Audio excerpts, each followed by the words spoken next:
Customer Lovers, o podcast da High Platform, com Diego Aquino e Léo Pallotta.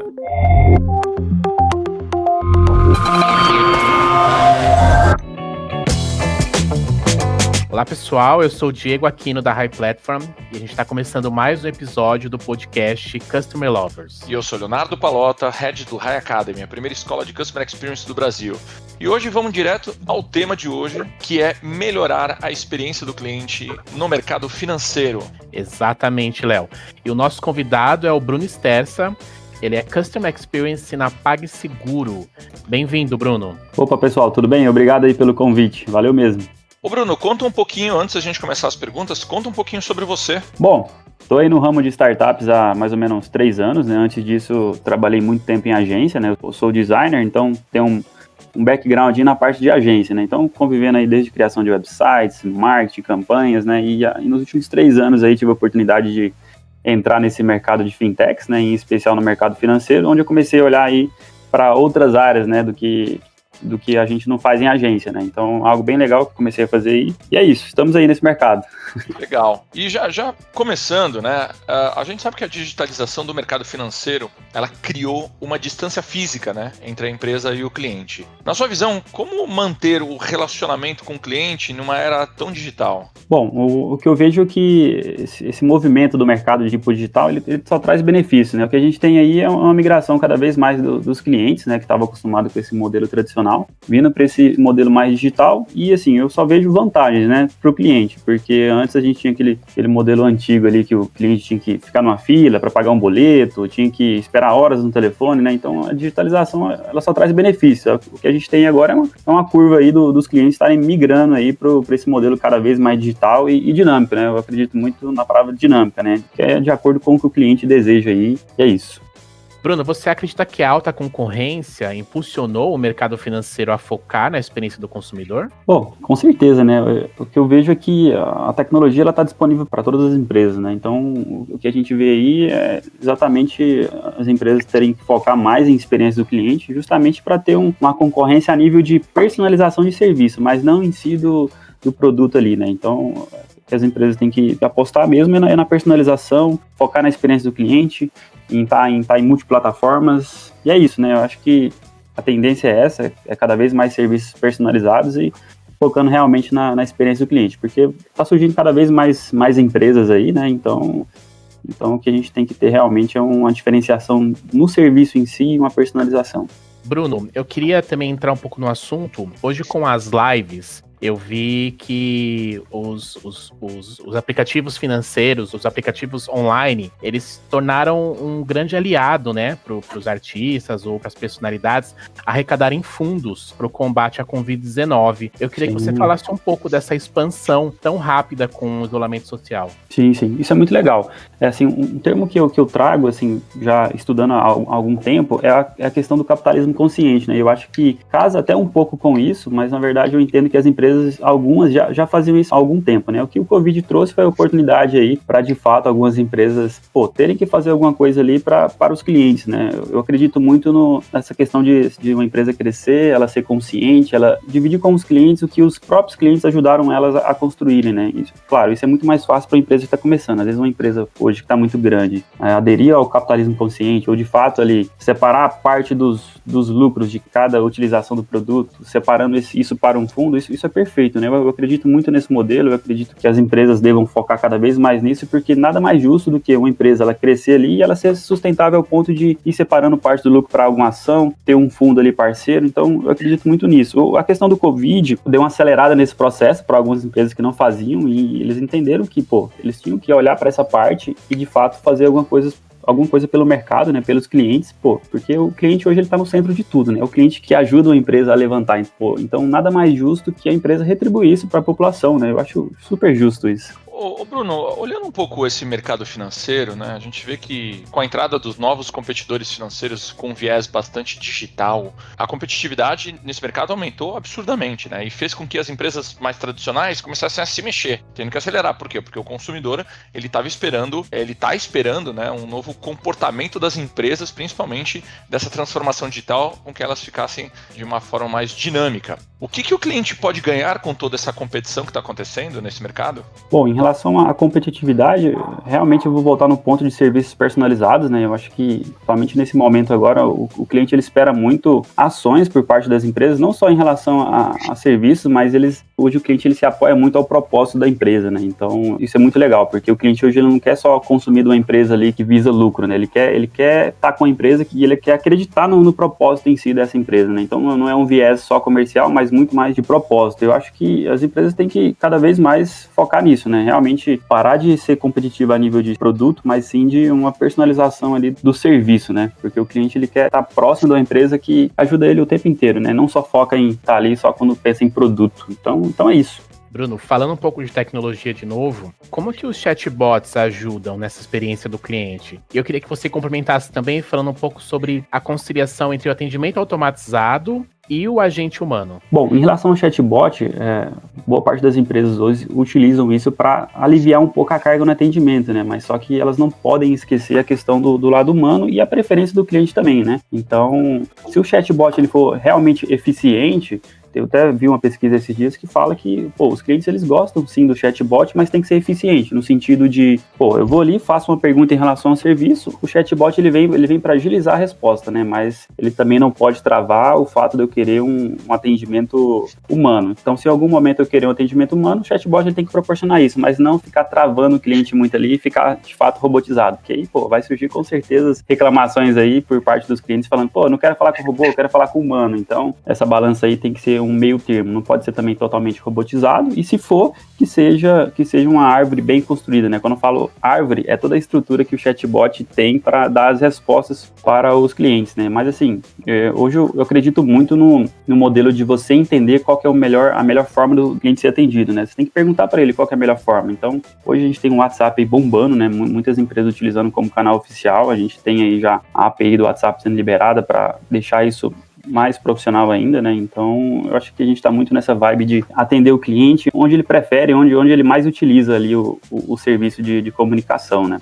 Pegando esse gancho do chatbot e da tecnologia, eu queria que você falasse um pouco sobre a faixa etária que as pessoas utilizam o pagamento online. Parece que hoje só os jovens gostam disso, as pessoas que estão mais inteiradas com o mundo digital. Mas a faixa etária mais alta, as pessoas mais velhas já se acostumaram com esse novo formato? Bom, a gente tem, olhando para dados, né, a gente tem uma curva hoje realmente de uma galera mais jovem estar mais apta aí a usar esses serviços de pagamento via link, né? Hoje a gente está muito nessa questão do link de pagamento, contactless, então realmente é algo que está migrando, a gente não podemos falar hoje que já está 100% adepto aí a todos os públicos, mas é uma questão de caminhar justamente para esse modelo aí de ser cada vez mais pagamentos de formas dinâmicas, né? Seja link de pagamento, seja o QR Code que está muito em alta, né? Esses dias até fazendo um comentário, né? Esses dias teve um colega nosso que foi para a China, né, e ele foi entender como é que eram as formas de pagamento por lá. Então, ele foi pagar lá num determinado comércio, quando ele mostrou o cartão de crédito para pagar o atendente ali, eu acho que era até um camelô, alguma coisa assim, até para entender qual é o sentimento dessas pessoas, e, eles não conhecem o cartão de crédito, então eles pularam direto do papel em si ali, do dinheiro em papel, em espécie, justamente pro QR Code, né, então eles têm o QR Code ali já na banquinha ou na loja que seja, então é muito legal ver as diferenças também aí de culturas e como é que a tecnologia foi migrando de acordo com o país, né? E Bruno, você, ao longo desse nosso bate-papo, você chegou a comentar um pouco dessa personalização, né? E quando a gente fala de personalização ou customização, é difícil fazer isso sem dados, né? Sem acesso a dados. E atualmente muito se fala dessa experiência baseada em dados. E como isso é aplicado no mercado financeiro? Bom, em relação à personalização dos serviços, nada mais útil do que a gente olhar realmente para os dados dos clientes, né? Então, eu até brinco com a equipe lá que a gente tem que olhar para os dados dos clientes e ver valor neles, né? A gente tem que ver valor nos dados, a gente tem que cruzar os dados, a gente tem que entender os perfis dos clientes, tem que entender quais são a curva de clientes mais engajados, e isso olhando até para um cenário de Customer Experience, de fato, você pode usar a questão dos dados para entender quem são os seus clientes mais engajados, você fazer ações de encantamento, né? Lá na empresa a gente atua a gente até criou já uma cultura de encantamento do cliente, onde mensalmente a gente separa uma verba, e aí quando a gente vai buscar quais clientes a gente quer encantar, a gente tem 2 viés. Um viés a gente pode ir em viés de dados, onde eu consigo cruzar informações e saber, quem foi o meu cliente mais engajado aqui no mês de maio? Quem são os top 5 para no dia do cliente eu fazer alguma ação com essas pessoas aqui, que são as pessoas que mais utilizam o nosso produto? Esse é o primeiro viés. A gente tem um outro viés também, que aí, quando a gente fala de encantamento, a gente não pode deixar de falar de wow moment, né? O wow moment, ele não existe uma receita para isso, mas sim a gente entender ali durante um atendimento, durante uma conversa, um bate-papo com o cliente, entender a oportunidade ali na ocasião e fazer daquele momento ali algo especial e ficar marcado ali no coração do cliente. Eu acho que é isso. O resumo é olhar para dados e, de fato, ver valor neles. Temos que cruzar isso. Não é à toa que, eu sou designer, fui migrando para Customer Experience com o objetivo de olhar toda a jornada, né, do cliente em si, isso cruzando todas as áreas, e estou fazendo, inclusive, um MBA em Data Science, justamente para entender como utilizar cada vez mais o poder dos dados para trazer insights para as equipes aí e, de fato, criar serviços personalizados. Agora, Bruno, você consegue trazer algum exemplo de uso ou de resultado, de uso de data, de informação para essa personalização? Sim, com certeza. Bom, ali a gente, na minha atuação ali na primeira startup, era uma fintech de gestão de boletos, né? Então, o cliente era um aplicativo que ele baixava e fazia toda a gestão de boletos dele, né? Então, para isso, a gente criou ali alguns campos de produtos, isso na nossa plataforma, tá? De CRM ou CDP, para estar entendendo esses dados. Então a gente tinha alguns health scores, né, alguns campos ali que eram interessantes para a gente, como no nosso caso, quantidade de boletos que o cliente já processou, quantidade de vezes que ele já acessou, quantidade de boletos lançados de forma manual, e aí a gente ia cruzando todas essas informações, seja por data, né, ou por acesso também. Então a gente pegava dados de produto em si, cruzava essas informações e conseguia chegar no quem era o cliente mais engajado, para a gente fazer ou uma ação com ele, ou tornar esse cliente um cliente beta para algum outro produto nosso. Então, eu resumo muito isso, né? Os dados eles podem ser utilizados para várias coisas. Para a experiência do cliente, uma exemplificação de uso de dados. Nós criamos uma métrica, né? A gente metrificou os 1.000 clientes mais engajados. E aí, através da parte de Facebook, de anúncios ali, né? Do Facebook Business, a gente conseguiu cruzar os 1.000 clientes engajados em novas campanhas para a gente adquirir novos clientes que eram similares a esses clientes que eram os nossos mais engajados. Então, mais uma vez, a utilização dos dados para trazer clientes em potenciais que tinham o mesmo perfil de pagamento desses clientes nossos. Muito bom. E, Bruno, quais são as métricas para avaliar a experiência desse cliente? Bom, as métricas, eu até esses dias, faz um tempo já, né? Vocês fizeram um cast aqui com a Hobbs também, e ela fala uma frase que eu nunca esqueço, né? Que é cliente feliz cancela sorrindo, né? Então, realmente, a gente não pode olhar para as métricas erradas, a gente tem que o tempo inteiro tá melhorando as técnicas de dados, né? Mas eu posso dizer que está muito ligado ao perfil da empresa, né? Mas, dando um exemplo aí em relação ao nosso caso, uma fintech de gestão de boletos, você precisa entender quantas vezes o cliente ele está entrando no mês, se ele está fazendo os lançamentos de boletos devidos, se ele está usando todas as funcionalidades que ajudam esse cliente na nossa plataforma. Então, eu acredito muito que vai de acordo com o modelo, mas é importante estar olhando para a constância e olhando para as features que você tem no produto ou na plataforma em si, e aí você cruzar isso e saber de fato qual que é o perfil de cliente ideal e se eles realmente estão utilizando ali o seu produto. Bruno, para finalizar, eu queria que você falasse um pouco sobre, você até comentou que na China, né, os meios de pagamento estão muito mais evoluídos do que no Brasil, mas em relação a outros países, como nós estamos? Bom, o Brasil ele tem algumas particularidades, né? Você falou de cartão, a gente falou de meio de pagamento, mas eu vou fazer uma ponte também em relação ao boleto, né? O Brasil é, acho que, um dos únicos aí que tem essa questão do boleto em si, né? A gente vê que realmente é a cultura ali do perfil do cliente, né? Que é um pouco mais offline e gosta de pegar o boleto, ir na lotérica, pagar. Então, esse é um modelo bem diferente dos outros países. Eu acredito que em boa parte dos países a gente tem muita questão do pagamento direto, seja ele via QR Code, via link ou via transferência direta. Nem a questão do parcelamento a gente tem em outros países, né? Isso é muito uma cultura do Brasil, de você pegar um valor ali, às vezes até pequeno, e dividir em 12 vezes. Então, está muito relacionado à nossa cultura, né? Então, não é à toa que a gente tem uma grande variação de formas de pagamento aqui no Brasil, que realmente é diferente de outros países aí que não tem tanta variação. Muito legal. É isso aí, né, Bruno? É um grande desafio a evolução do relacionamento com o cliente nesse mercado super competitivo que é o financeiro. E, ao mesmo tempo, aquelas empresas que dominaram essa competência e entregaram uma experiência única, terá uma grande vantagem competitiva.